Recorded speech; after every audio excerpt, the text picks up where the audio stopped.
Hello, today I'm going to be talking about my final paper for contemporary Spanish politics, which covers secessionism in Catalonia and discusses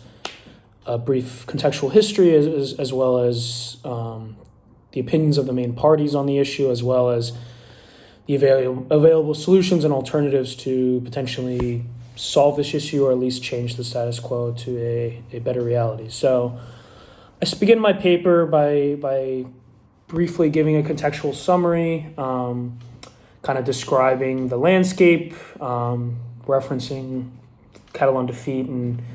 1714 as ground zero for Catalan nationalism, and then obviously going into the events that kind of catalyzed in 2010 all the way up to 2019, where I kind of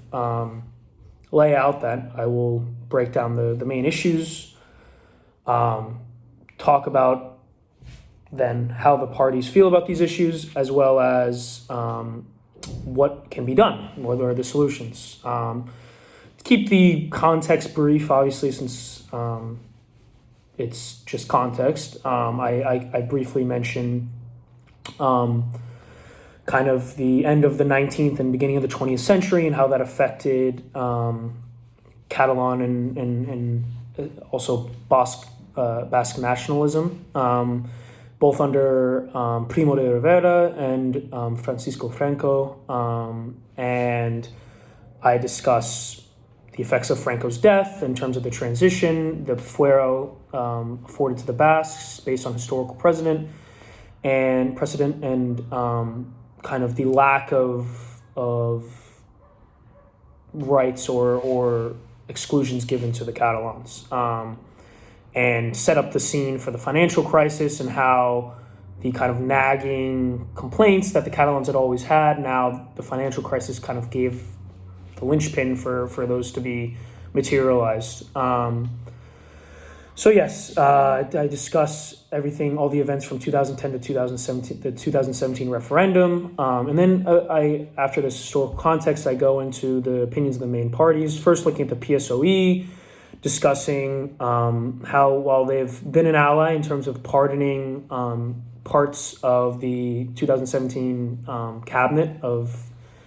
the members who were part of the hours of independence, but I also discussed that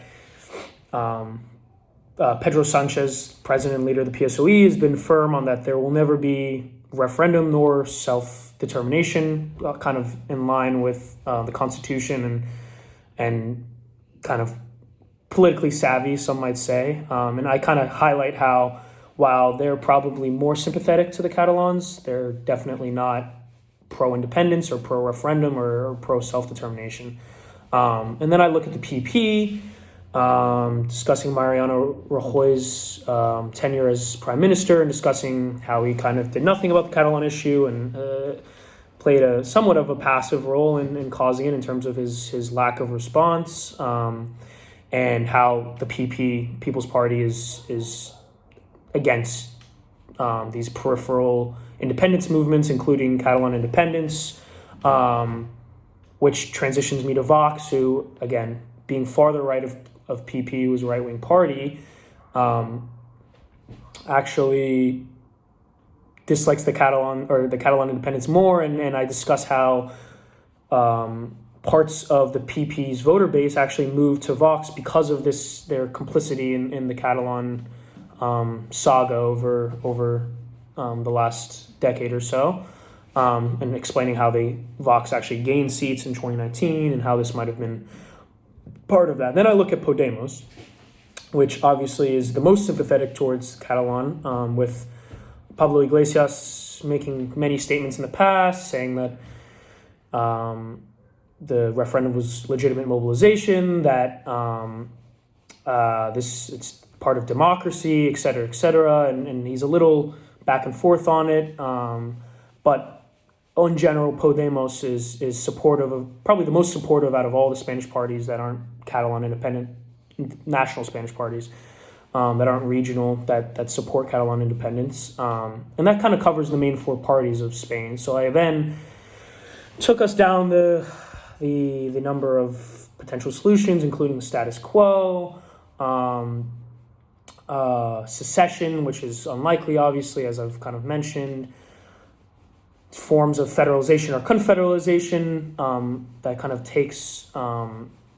would take Spain out of its kind of semi-autonomous structure as it is right now. Seen kind of as a middle path away from independence, though again this is a little unrealistic, as it would have to change the constitution, which is virtually impossible. So, and I mentioned that, and there's also a nationwide referendum that's up for there, a legal referendum that's non-binding, which would mostly be symbolic, as I mentioned, but a referendum in either case would, again, at least give voices to the voters, even though the national referendum would surely result in a no for Catalan independence. It would at least be interesting to see kind of actually with a legal election how both Catalans and Spain as a whole would vote. And I think it's important that they have one at some point, because the referendum in 2017 did not have the enough voter turnout to kind of, and probably some voter fraud that made it a little illegitimate. So that kind of takes me to the end of my essay, where I kind of conclude and discuss kind of the asymmetric nature of Spanish politics, including kind of the asymmetric prisoner's dilemma that is set up between Madrid and Barcelona, where, again, since all the power in Spain comes from Madrid, there's no reason for Madrid and Spain as a whole to listen to the Catalan requests. And I discuss other separatist movements, such as the Kurds, but I think I identified that this is a unique independence movement, certainly steeped in history, as many are, but kind of based on the socio and geopolitical kind of current leanings of the time. It seems very unlikely with the constitution and the way that Spain's system is set up with. And I use South Sudan, their independence in 2011, as an example that even if the independence is achieved in a country, it still can be rocky afterwards, and it doesn't solve everything. Obviously, Catalans and Spaniards alike would have a lot to contend with the new change, as well as introduction into the UN and EU for Catalonia. This could cause problems, as Spain might be try to kind of stop Catalan success through any international institution.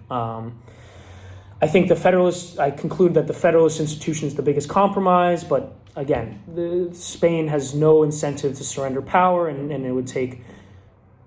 changing the constitution, which again is very unlikely. So I kind of conclude that, again, it is a complex issue. I think everyone knows that, and it'll take decades to solve, but there are potential solutions on the table. But at this point, it would take either concession from Madrid or an extreme change in Spanish and Catalan politics to achieve this. But this paper kind of gave me an even greater view into how complex and tricky and messy this issue is, and it was